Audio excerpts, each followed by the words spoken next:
This is episode 58 of the Life in Norway show.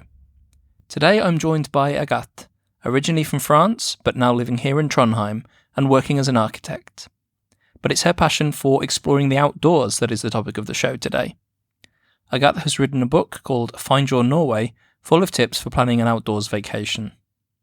On the show today, we'll look at why you should look beyond the popular hiking trails, some tips for first-time visitors, and much more. You can find out more about everything we talk about on the show notes page at lifeinnorway.net/podcast. Just look for episode 58. Happy listening.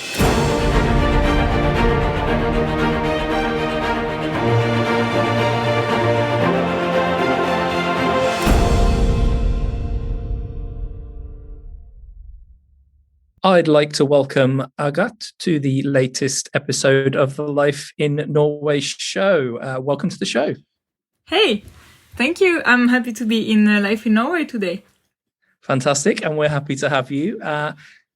So, Agathe, you work as an architect, but you're also the author of a new book coming out called Find Your Norway. We will talk about the book later in the show.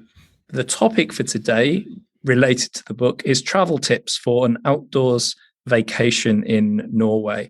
So I think it's fair to say Norway is synonymous with hiking and sailing along the fjords and just generally being outdoors. So that's what we're going to dig into today. But first, what brought you to Norway in the first place and why have you stayed? So I am from France. And I came to Norway the first time in 2016. I had never been there before that.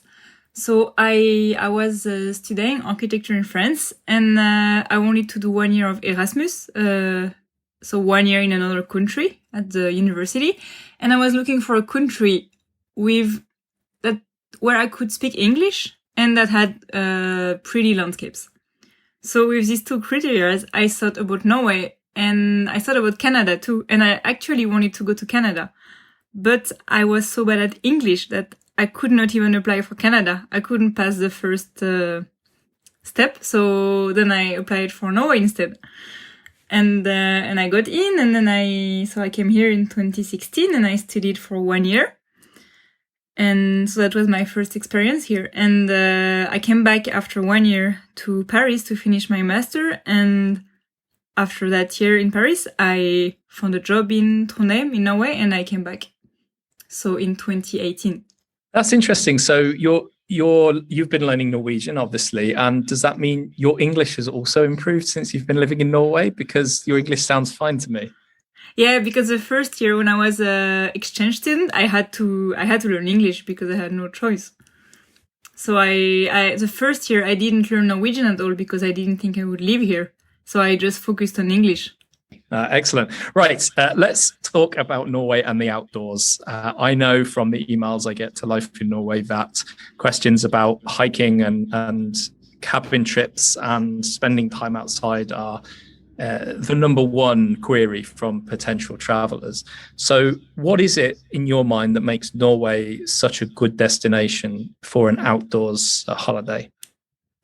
Well, I think first is because it's so many fjords and mountain and nature everywhere in Norway, and the nature is just everywhere, close to every city. It's even close to Oslo, the capital. Like it's really everywhere. So that's the thing. But I also think it's because in Norway there is a big part of the culture is a friluftsliv, which is a kind of outdoor style, outdoor lifestyle, you could say. And because of it, it's kind of everything is made to enjoy the nature. So you have trails everywhere, you have cabins, it's such a big part of the culture that it's made for it. So it's very easy. It's just here, like using the nature is not, at first it was not made for tourists, it was made for the inhabitants. And then eventually you can come as a tourist and enjoy it as well. I think you've hit the nail on the head there. There is really good infrastructure out there in terms of cabins, in terms of the trails. And that's the hiking trails in the summer, which then become cross-country skiing trails in the winter. Very well managed, but exactly as you say there, it was designed for Norwegians because friluftsliv, as you say. I normally say the outdoors lifestyle to translate that, but it's kind of what it means. It's something that's integral to life here, and of course that has attracted tourists over the years. What's your ideal outdoors vacation? What do you do when you have spare time? So it depends on the season, of course, but when it's good enough temperatures and it's good weather, I like to go basically with my car and a tent and just go drive around, basically doing a road trip and sleep in my tent without a fixed plan, but mainly following the good weather, because the weather is changing so fast, and it can, like when you are outside in the nature and doing outdoors activities and vacation and stuff, you're so dependent on the weather. Except if you don't mind being outside when it's raining, but I kind of mind. So I usually don't have a plan, and I just drive around and I follow the map. I drive around the fjords. I go do some hikes in the mountains. Sometimes I take my tent when I hike, so I sleep up in the mountains, or sometimes I just sleep down by the fjord. You can just do everything you want. And then in winter, you can just go on ski, do cross-country skiing. So if you want to do camping, you need to be a bit more experienced, but it's possible also. Something you've mentioned there, or rather something you didn't mention there, was the name of some of the more famous hikes that people see on Instagram whenever you're searching for Norway. So Prekestol and Trolltunga and so on and on and on. And I think we've spoken before about this, that it's those images that make Norway such an attractive place to visit, but those specific places are not necessarily the best places to visit because of the numbers of tourists. I know in the last 18 months or so, the numbers of international tourists have been, well, almost zero, of course. But before the pandemic, and assuming afterwards as well, those trails will be super popular again. Do you think that's a healthy position for the Norwegian Tourist Board, the fact that these trails are so famous and everybody wants to do them? I think it's maybe good for the economy, but I don't think it's so good for the nature. Because of course it brings so much people, and it, like all the small villages around these attractions are becoming bigger. Like they are getting more money from all these people coming, but then the nature is getting more and more damaged because the nature don't have time to recover in between the people coming. And but I think it's also not people's fault in a way. It's because when you want to come to Norway, it's so hard to find information about places which are not popular. You almost don't find any information about that. I think as well, this comes back to what we were talking about earlier, the fact that for a Norwegian, it's no problem. They know exactly how to find the information about hiking trails. They all have the Turistforeningen key, so they can unlock the cabins. They just understand how that all works because they're doing it since they were a child. But for an international visitor, yeah, that's a very different matter. And I saw the difference between international visitors and Norwegian, like you say now. It's exactly like you say, but it's also that Norwegian people understand, or like what they like is just being outside. It's not, of course, everyone like dramatic landscape and everything, but I think what is most important is just enjoying the outdoors. While someone coming from somewhere else will want to put more focus on seeing something spectacular. And then maybe being the outdoors is nice as well, but the reason why people want to visit Norway, or most people at least, it's to see spectacular places. And I mean, I'm the same. And it's actually a thing I often say, like when I came to Norway at first, I came to Norway because I saw on internet all the crazy landscapes and Geiranger and Lofoten and all of these places. And it's where I wanted to go. And then the more I explored the country, the more I understood that it's actually nice to be outside in the nature, not just because it's pretty, but also because it's just nice to be there. So for a first-time visitor to Norway, they're planning their trip now. Would you advise them to travel to some of these famous hiking trails, or would you try and persuade them to just experience somewhere else in Norway that's off the beaten track, that's not so famous, would they actually have a better experience by taking that second option? What I think is kind of none of these answers. It's kind of in between. What I would recommend is to go where there is no crowd. So you can go to the popular places, it's no problem, and I go there myself, but just go when it's no crowd. So go outside of the season, or maybe in summer you can go during night when it's because of the midnight sun, it's bright anyway. But at least in the night or late in the evening or early in the morning, people are sleeping. So it's okay to go to the popular places, but it's better to go when there is no one there. And if you cannot avoid the crowd, then I would recommend to just not go there and go to other places instead. Excellent. Let's dig into a little bit of detail here. Can you give us an example of a lesser known hike or just an experience outdoors that you personally like, just so we get a feel for the kind of experience you're talking about? We've talked about Lofoten, Geiranger and other famous areas, but give us a feel for what visiting one of these lesser known places would be like.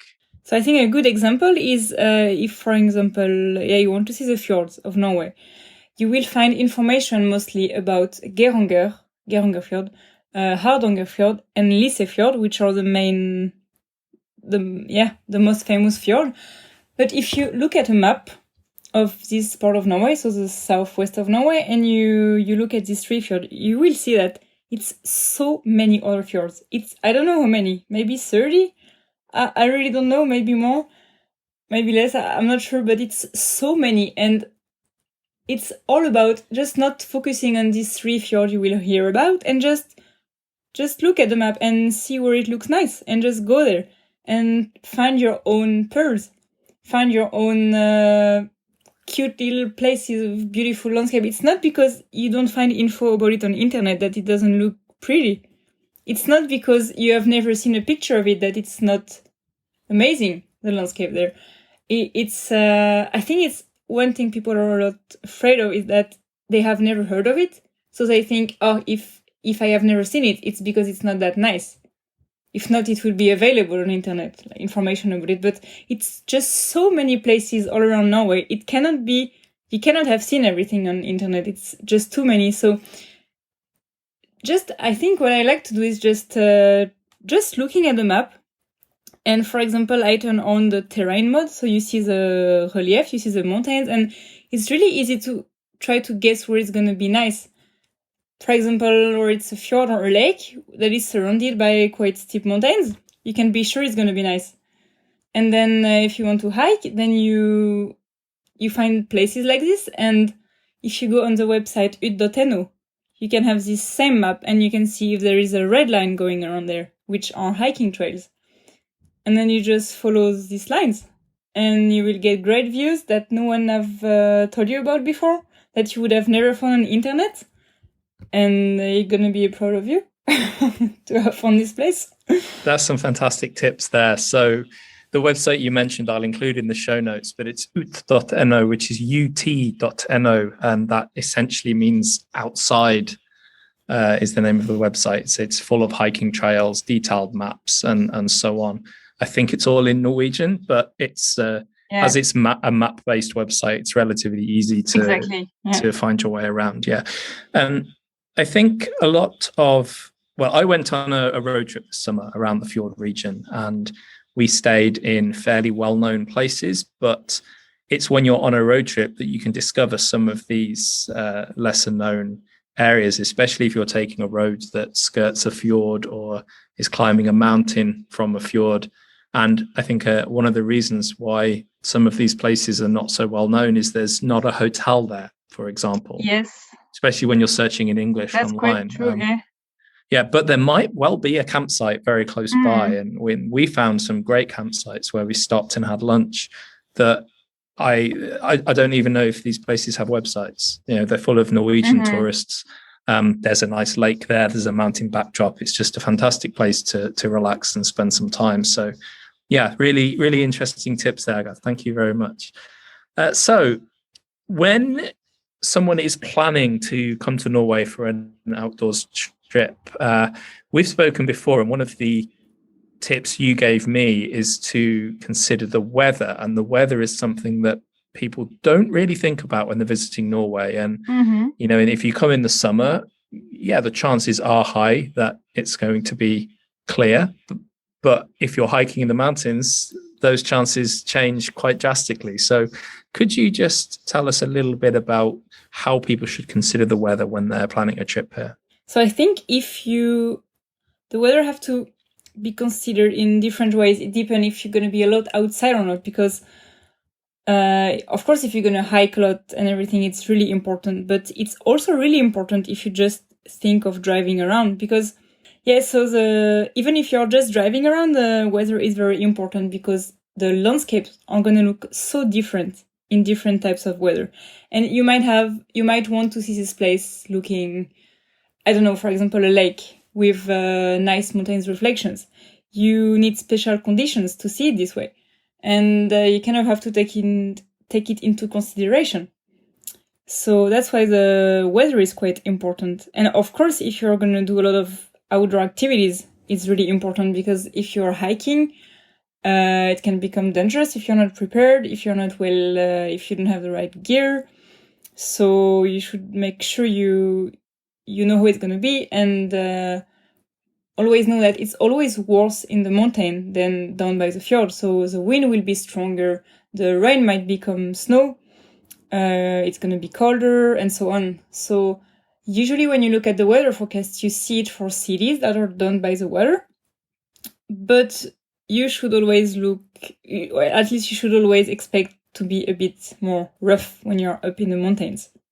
Yeah, I think that's an excellent point. Even if you search the weather for Geiranger, for example, Yes. It will take the information from the weather station that's in Geiranger, and that's at fjord level. But if you're climbing one of the mountains, which are very high nearby, then it could absolutely be snowing up there, and you wouldn't have a clue if you were down in the village. The other thing I think that's important is to understand that the weather can change extremely fast. Yeah, extremely fast. And if you're not prepared, you know, you won't even have time to get the jacket out of your bag that you've brought before you get soaking wet. But if you haven't brought a change of clothes and the right sort of shoes, you can really get caught out. And people do. Many people get caught out every year. And we have to say, it's not just international tourists. Some Norwegians are also on the trails unprepared.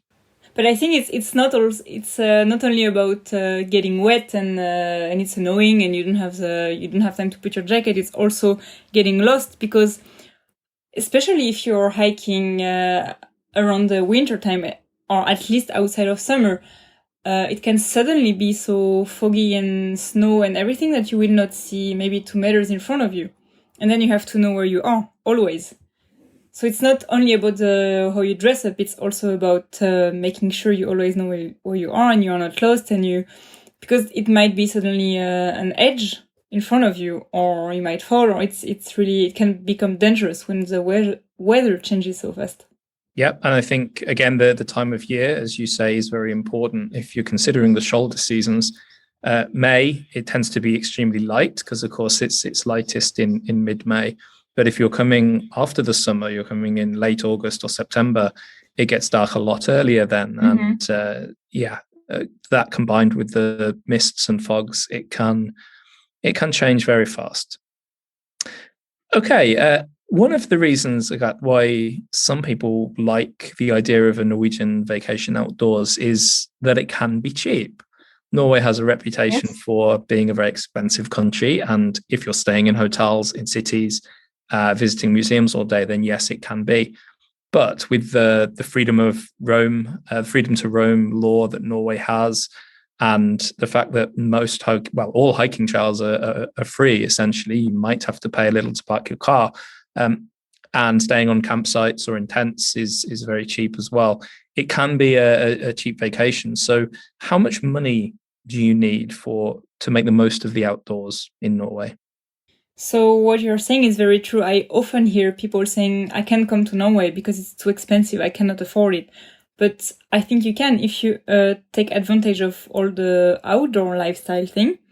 It can be very cheap, and it's hard to give an exact budget. But the best is to be several people so you can share any cost. For example, if you have to rent a car. So maybe if you live abroad, you can even drive from home with your car. If you don't live too far away, but most likely you can't, maybe. And so if you rent a car, it can be pretty cheap if you're, let's say, 3 or 4 people. Of course, if you're alone, it starts to be quite expensive. So I think it's all about driving with several people, hiking, enjoying the outdoor as much as you can, and not paying for activities because you don't need it to get a great experience, and sleeping in a tent. But of course, you need the camping gear. But if you're not, I think like if you're doing camping in summer, the conditions are usually quite okay. It can be very windy, but you don't need extreme camping gear. So you don't need the most expensive tent, and you will be fine with a regular tent. So yeah, it's hard to give a exact amount of money. But I would just say that the more you are, the less it's going to cost. And when I go on road trips, because of course I have my own car, I have my own tent, I almost don't pay anything, especially because we have an electrical car. So we just pay for charging the car now and then. And we pay for ferries as well, but ferries are actually half price when you have an electrical car. We don't pay for tolls because you don't pay for tolls with an electrical car. So it's many advantages actually if you can choose when you are renting a car. The electrical cars have quite some benefits. But yeah, except the car cost, basically. You have no cost, and the food, obviously. Yeah, I mean, it's a big advantage to be able to buy food in the supermarket and cook it on a campsite or so on. That can be a lot cheaper. We should say about the electric cars, though, we are about to have a new government in Norway, so we have to just see if they continue to extend the benefits for electric car drivers. You know, people will listen to these podcast episodes years into the future. That's so I just want to advise people to check that. It's fine. It's a great tip for now, that's for sure. You've mentioned earlier that it's possible to enjoy the outdoors in Norway no matter where you live or no matter where you visit, and that includes Oslo. It also includes Trondheim, where we both live. Could you give some people an idea, if they're just coming for a city break, how they can incorporate free sleeve into their break? So I can give you an example because I live in Trondheim, and when I have visitors coming from France, for example, I don't always have time to take too many days off to be with them. So I usually plan them little trips while still staying in Trondheim, but enjoying the outdoors. So there is these areas around Trondheim, around Oslo, around almost everywhere. And it's kind of like a small piece of nature close to the city. And in summer, you can hike. For example, in Trondheim, you have really nice view over the fjord, over Trondheim Fjord. You have many lakes, so you can swim in summer, you can ice skating in winter, and then also in winter the hiking trails become cross-country skiing trails. So you can ski, you can also use a sledge and just enjoy the outdoors. Some people just go and make a fire and grill some food. So it's all about small moments. It's kind of all about creating small moments in the nature and enjoying your time there. And you can do it everywhere. You can do it in Nordmarka in Oslo, in Bymarka in Trondheim. And then you have other cities like Bergen and Tromsø, where there you have more than Marka, you actually have mountains. So you can even do randonnée ski, like, how do you say in English, ski mountaineering. So you have even more possibilities in these cities. But in any city, you will always have opportunity to enjoy the outdoor. Here in Trondheim, you can take the tram, very straightforward, right into the heart of Bymarka. In Oslo, it's the same. You can take the metro, the light rail, all the way into the forest. In Tromsø, you take a cable car up at the top of the mountain. It's just so accessible to everybody. Mm-hmm. Now, Agathe, you have written a book. It's called Find Your Norway. And I think listeners will not be surprised to hear that it's all about planning an outdoors vacation in Norway. So tell us a bit about why you decided to write this book. You obviously lived the lifestyle, but what prompted you to put all this down on paper? as I said earlier, I came here first as an exchange student, and at first I didn't know anything about Norway. I just knew all the touristic kind of popular places like Trolltunga, Geiranger, Lofoten, and so on, and it was the places I wanted to see. And the more I traveled around, the more I realized that I was more happy, not when I was going to these places, but more because I was enjoying the outdoors. And I realized it's not the fact that the place was popular that made me amazed. It was more like special small moments that if you have the right condition, it happened, kind of. And I realized all the information to create these small moments where you get amazed, you don't find this information anywhere. You kind of get them by experience. So that's why I decided to create this book, to kind of teach people with a method and many tools and resources to explain people how to create these moments where you will get amazed. And it can be in popular places, it can be in unknown places, it can be anywhere. The only point was to kind of be amazed by the landscapes of Norway and enjoy the outdoors. So in the book, what can people expect to find? Is it a detailed account of recommended hikes, or is it more general advice? So the book starts with a method where I explain all of this, where I explain the concept. So I'm explaining why you should not focus only on popular places. Why maybe you might want to skip Trolltunga, even though you thought it was the place you wanted to see. So I explain, I speak a lot about the weather, how the weather will affect your trip, how the crowd will affect your trip. So it's like the start of the book is like this. It's like the really important core of the book, how the rest is, what the rest is based on. And then you have the middle part. It's several different topics where I speak about hike, itineraries, skiing, northern light, midnight sun. And for each of these topics, I give resources, I give tools, I give lists of places. I have many, many maps with many places all around the country. And I forgot to mention, but before all these topics, I also have a part where I explain you how to choose, like how to build your trip. How long should it be according to what you want? What type of accommodation should you choose? Because it's not only about sleeping in a tent. It can be sleeping in a hotel as well. It's like the point is just enjoying the outdoors, but you can sleep in an hotel if it's what you want. That's fine. So I explain all of this, and should you rent a car? Should you use public transportation? What time of the year should you go? Where should you go in Norway? So I give you all the tools, all the info for you to create your own trip. So I give you all the information so that you can become your own guide, basically. But I will not tell you what to do, if it makes sense. Excellent. Yep, that does indeed. And people can find out more about the book at findyournorway.com. Mm-hmm. Excellent. We'll, of course, link to that in the show notes page. Let's come back to Trondheim, a city we both call our home. What is it that you like about living here in the city? So I like to live in Trondheim because it's really central in Norway. Of course, it takes some hours to reach the fjord, to go in the north and so on, but it's really central. I feel like if I was living in the north or in the south, I would never visit the other areas. Here in Trondheim, it's in the middle of everywhere, and even though we don't have very steep mountains, we have the big Trondheimsfjord, and it's so open that the light is quite amazing sometimes around sunset and sunlight, because it just extends until the infinity, it